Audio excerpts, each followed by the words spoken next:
bonjour, merci de votre fidélité. Ce matin, à la radio, j'ai entendu et j'ai appris la mort d'un grand compositeur de musique de film, Ennio Morricone. Et cela m'a fait beaucoup de peine, et exactement de la même manière lorsque j'ai appris que l'acteur Robin Williams était décédé dans d'autres circonstances, mais avait quitté ce monde. Et ces sentiments de douleur, d'une certaine manière, m'ont troublé. Pourquoi finalement deux personnages que je n'ai jamais connus, qui ne m'ont jamais connu, si ce n'est à travers leur musique ou à travers leur interprétation, je sais pas moi, C'était une fois dans l'Ouest, ou bien Robin Williams, qu'on voyait souvent jouer avec les enfants, je sais pas, dans Peter Pan ou Madame Doubtfire. Bien, si je vous parle de ça, c'est pas tellement pour vous parler de mes états d'âme ou de ma vie familiale, mais surtout pour réfléchir à ce que représente notre univers mental. Ces personnages, on peut appeler les stars, les vedettes, font partie de notre monde, de notre univers, de notre imagination. Ils rentrent en nous, ils font partie de nous d'une certaine manière, et cela nous donne à penser qu'est-ce que c'est qu'un univers mental, qu'est-ce que c'est que l'imaginaire.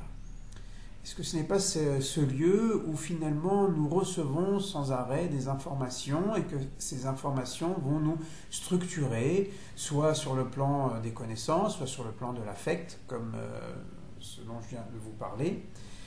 Et je crois que c'est important de mettre en lien avec un enseignement de la Torah, et en particulier le 3e paragraphe du Shema Israël, lorsque Dieu dit par l'intermédiaire de Moïse, à propos de la mitzvah des tzitzit, velo taturu achare devafrem vachare nechem, vous ne vous détournerez pas après votre cœur et après vos yeux.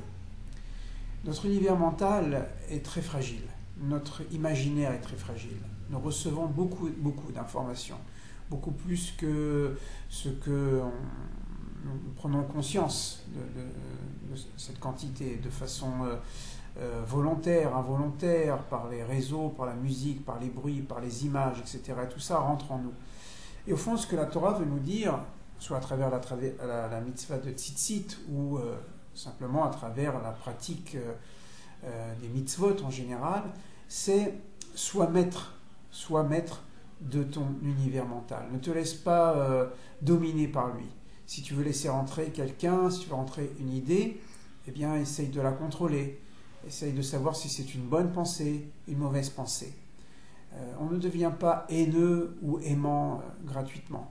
Je pense en particulier à ceux qui ont la haine dans les réseaux sociaux ou dans la vie, qui sont toujours en train de dire du mal, etc., ou d'exprimer de la violence.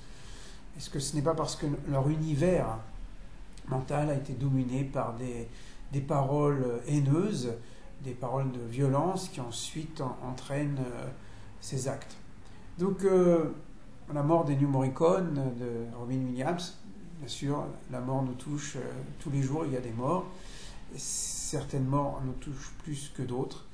Et ce n'est pas tant pour rappeler tous ces morts, paix à leur âme, mais surtout pour nous dire, voilà, qu'est-ce qui rentre en nous, qu'est-ce que nous sommes capables de maîtriser, qu'est-ce que nous sommes capables d'intégrer.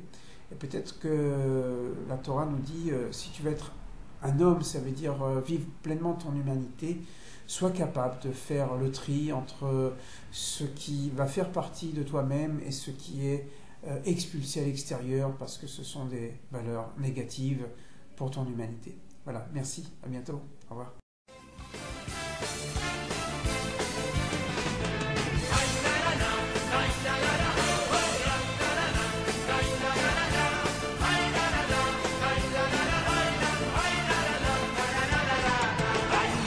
Yehuya,